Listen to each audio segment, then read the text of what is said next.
Greetings everybody, my name is Crims and welcome back to some more Perfect Starts.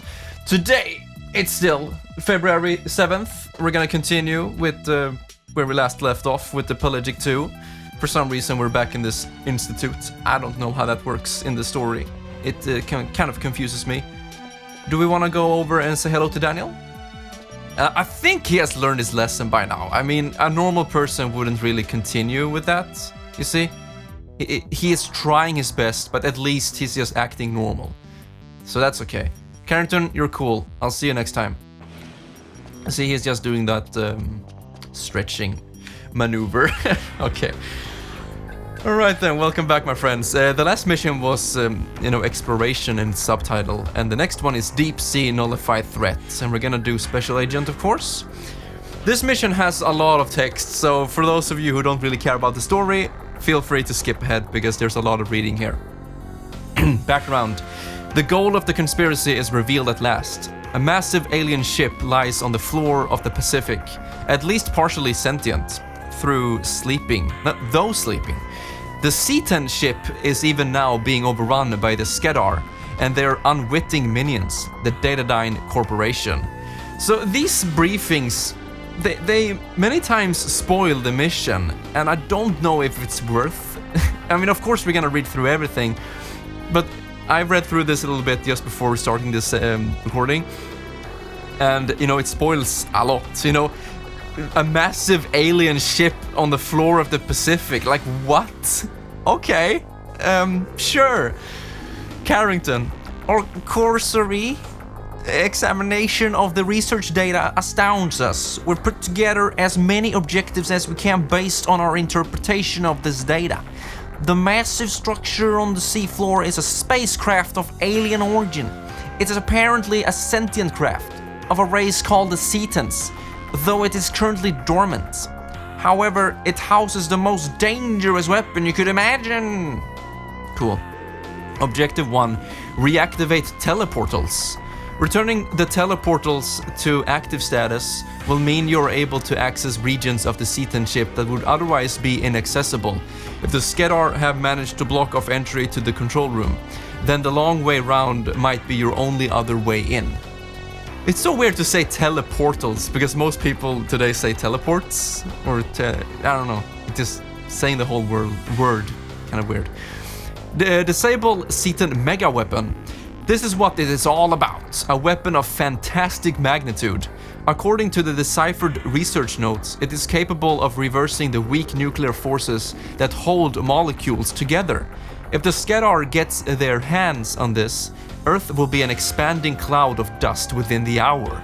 Elvis will sabotage the weapons systems if you can get him to a terminal. Objective 3. Secure control room. Make sure that the Skedar are cleared from the control room to enable you to restore Dr. Carroll's personality backup without interruption. We have no idea what safeguards might have been put in place to prevent anyone attempting this, so be careful. Objective 4. Escape from C-10 ship. Escape with Elvis and Dr. Carroll to the docking bay after ensuring the destruction of the vessel by any means necessary. Use the submersible to return to the surface while you will be collected by the cruiser HMAS Newcastle. Cool, I guess. Yeah. Let's play. Let's go.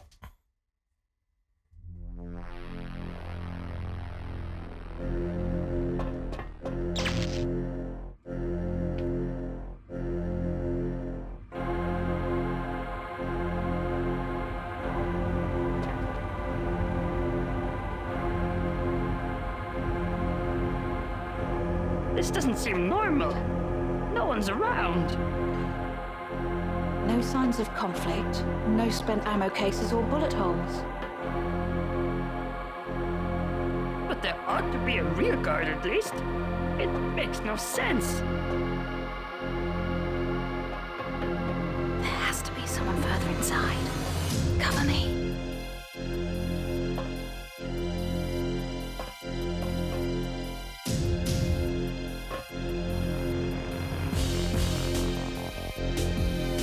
Oh, Elvis, my boy, my friend. What are those? Okay. This weapon My god, it's the most overpowered piece of shit you will ever see. It's the Farsight something something something. It's a one-hit kill sniper that can shoot and see through walls.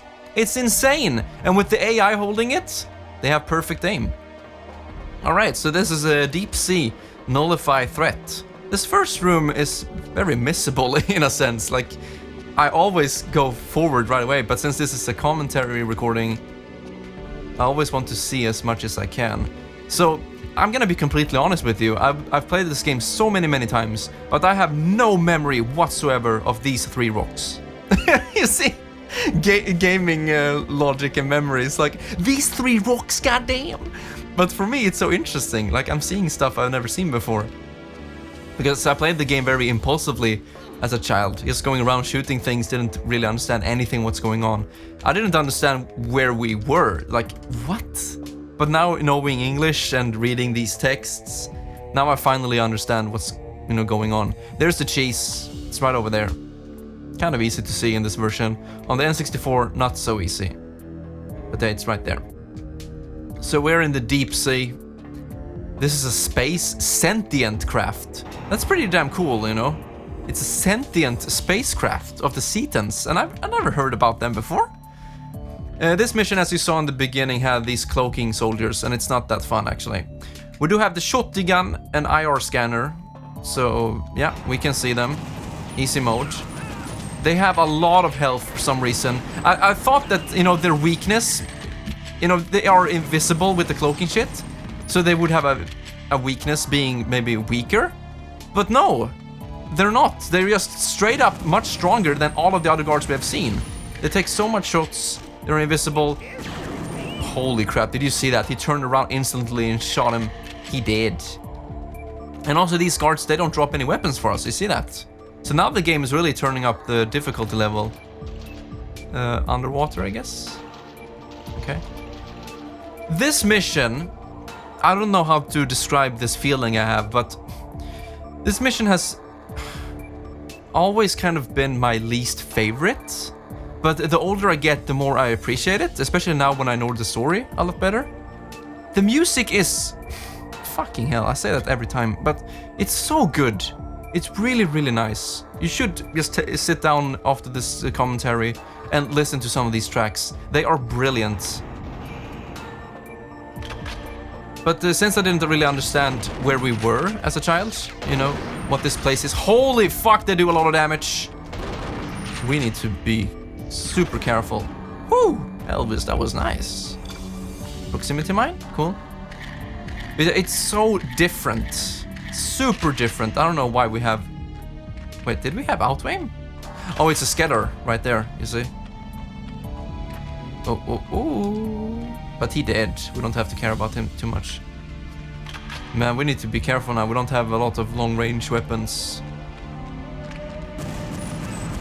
But what put me off the most about this mission as a child is, and it's still to this day, is it's way too sci-fi. And I've talked about that in the beginning of this commentary series, that, I'm not so much for sci-fi. And more than half of this game takes place in real-world places like the villa and buildings and Chicago streets. It's all kind of down-to-earth, natural. Maybe not natural in that sense, but you know what I mean. It's not very sci-fi heavy. But now look at this. Now we're in deep space shit and we're not getting out anytime soon. Or are we? We shall see. So yeah, we have an alien friend, alien weapons, alien ship, going around teleporters. So in my opinion, and what I prefer, this is way too much for me, and I don't really enjoy it. But this game is still kick-ass. And of course we're gonna go through all of it and see what this game has to offer in all of its delicious corners. So we have these switches that you can shoot and they turn on the power to open some doors. It's such a maze-like weird place and I easily get lost. So I think you can understand why I didn't like this place too much as a child. It's just so weird and convoluted. That guy is super dangerous because he shoots. As soon as you enter the room, there's a Mr. Blonde guy. Teleportals, yes. So Elvis is gonna run up here. Look at this fucking alien keyboard. looks cool, I guess. Elvis knows what to do.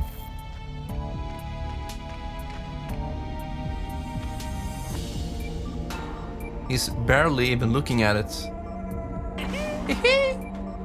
Nice. This will help us to get around the ship quicker. Oh, okay, so I think you heard what I heard, or maybe we're just stupid, but me and my brothers, we made so many jokes that he said take a shit quicker. Because it really sounds like that's what he's saying, you know? This will help us get around, take a shit quicker, something like that. It doesn't sound like he says ship. It's more like a T sound, so yeah. Obvious joke, but yeah, we made lots of fun with that. And I still can't unhear it to this day. So that just proves it. There's a shield, very good. Some more shotgun ammunition, but we are already maxed out. The shotgun is kind of... You know, I don't really like it in this game. It just... It's not very good, and it doesn't feel that good to use. It's pretty damn slow. And the reloading is even slower. There's a teleportal, goddamn. It's stretched and looks like shit. You know, I compare it to the shotgun from GoldenEye. Oh, we have the far sight. What are you gonna do? Yeah, there are two shotguns in GoldenEye, and both of them feel so much better to use than this game's shotgun, in my opinion. So a little bit disappointed, but the game makes up for it, having so many other kick-ass weapons. For example, the goddamn Farsight XR20. And that's the only thing new, so let's go. Railgun effect target locator. The Farsight rifle is a Mayan hybrid of an X-ray scanning device coupled with a rifle that can shoot through solid objects. The scope can lock onto and track life sources, though the device does not pan as fast as a running enemy can move. So, I mean, of course it has its weaknesses. It shoots pretty damn slow. But as you can see here, let's see if I can aim this thing. It has a constant X-ray scope, so it's kind of annoying to use. But you can zoom in and out, and you can find enemies, and you can very easily, you know, just shoot them like this. You see, there's a guard. And bada boom, one hit kill always. The yellow sight mode, you know, automatically finds enemies for you. It scans the area.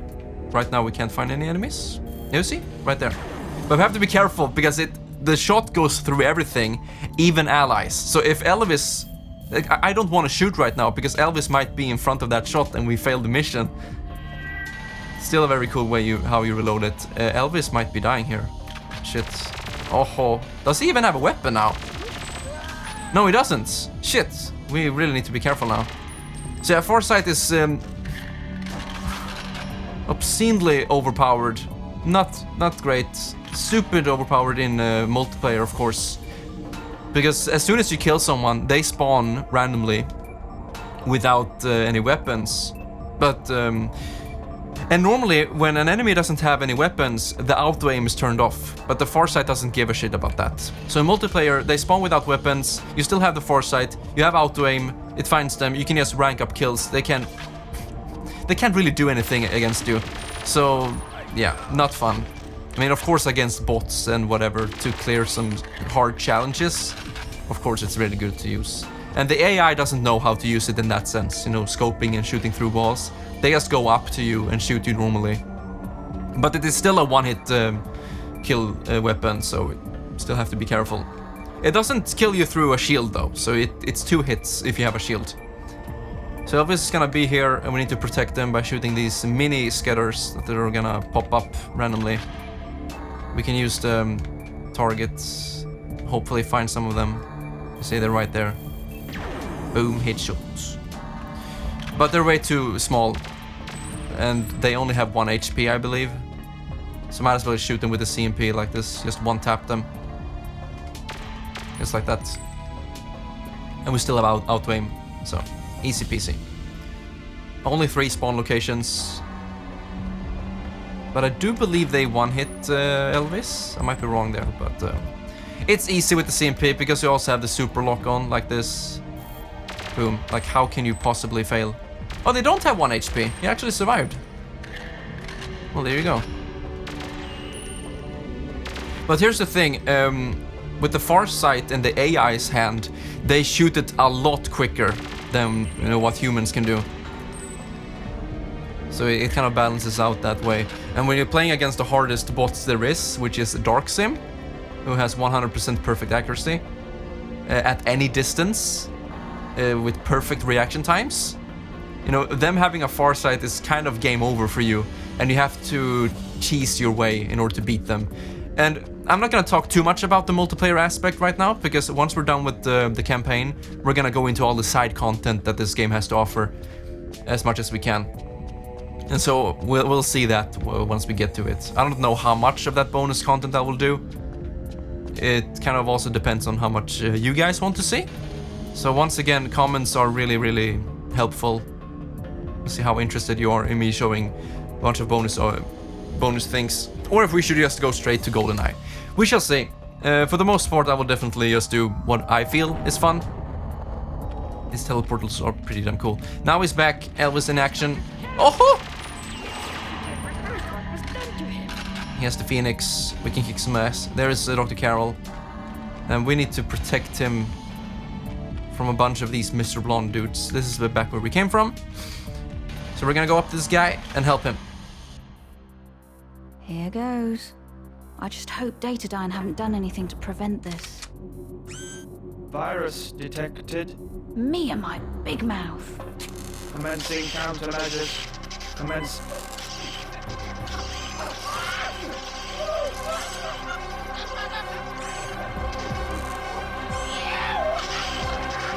Dr. Carroll? Are you in control again? Can you stop the program? Yes, I'm back again, my dear. But the program has run far too long for me to prevent it from completing. There is only one way out now. What do you mean? When the program has run, I will have control of a vastly powerful weapon. It cannot be allowed to exist, so I must destroy the Cetan, and unfortunately, myself along with it. I am sorry, Joanna. There is no other way, and no time to discuss this. Go now! Avoid the Skadar and you will have time to escape. It has been an honor to work with you. Goodbye, Joanna Dog. No! Fucking Dr. Carroll, we're gonna miss that asshole. God, that 1 minute! Yeah, I'm trying, dude. I don't even know where we're going. Now we have the X track. It's kick-ass. We're going over here, I guess. Guards all over the place. We should be fine. We have a shield, right? I do think so. Man, I want this song to continue a little bit more. I think we're gonna finish the mission pretty damn soon. They're pretty generous with the time limits, or I might be wrong. So let's just not underestimate it. Kill all of these. Never mind, that was it.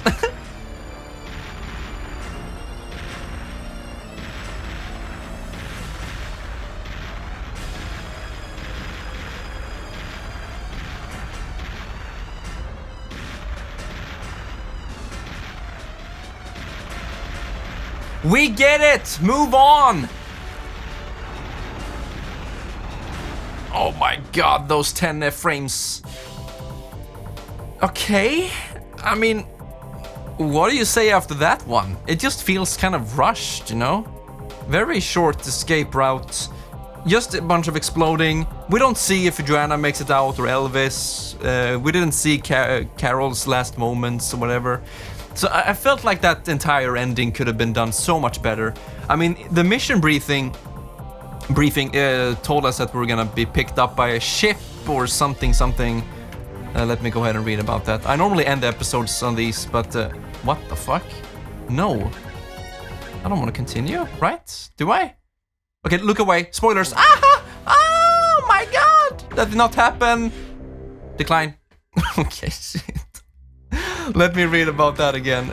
Boop, boop, boop, boop. No spoilers here, please. Okay, so it says right here in the ending,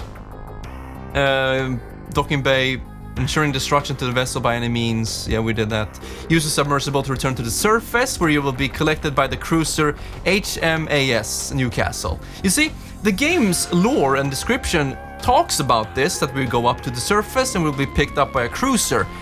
Why can't we see that? I want some cutscenes, I want some dialogue, I want some character development. I want to see Joanna, you know, the aftermath of sacrificing Carol, because she was very apparently, you know, shook up about leaving him there. But there's nothing. It feels so rushed, and I don't like it. I want to see that new castle. In that little spoiler we just saw, the game just begins in a completely new mission, and there's nothing. There's no time to react and collect what has happened and process. So I am pretty damn disappointed with that deep sea mission, and now even more than before, I kind of dislike it a lot. I mean, that's not saying much because I still enjoy playing that level, but not as much as the other ones, of course. Oh boy, what else is there to say? Another thought I had is that in every single level of this game, I almost always have a very clear map in my brain, like how the layout is, how it looks, where the guards are, where you go. Like I have a very, you know, logical map in my brain. But that deep sea Nullify threat level, it just feels so messed up, like a soup, and these teleportals, it's not cohesive. It's a super sci-fi alien. The ending is so anticlimactic in a sense. So no, it's definitely for me the weakest level in the entire game. But yeah, now we've played it, I have some more appreciation for it at least. You know, what it's about in the lore and the story. But I kind of want to know more about these Cetans. Like, what? I don't know anything about them. I know about the Skedar, I know about the Mayans, but the Cetans? Like, what? We see their ship, it's sentient, okay. Teleportals, that's cool. But that's it. So I don't know. I feel pretty teased and starved. I would like a lot more, but we never got that. Okay, anything else to say before we end this for today? That was mission 6, and the next episode we're gonna head into mission 7, where I kind of spoiled what was happening. We have the hovercraft, it's pretty cool. Woo! Drifting like crazy! This is what I do every day at work. Okay. Yeah, we can see it from outside. I was stupid. I thought you never could, but yeah, kind of. This is the most you can see. It's pretty cool, I guess. Considering that it is N64 assets and built for that, so yeah, it's cool. We can't go past here. That's pretty terrible. Alright then, my friends, thank you all very, very much for watching. I'll see you in the next episode as always. Hope you enjoyed that. If you have any questions, thoughts, or anything at all, please leave them in the comments. I really, really do appreciate them. Thank you all so much once again. I'll see you next time. Bye-bye for now.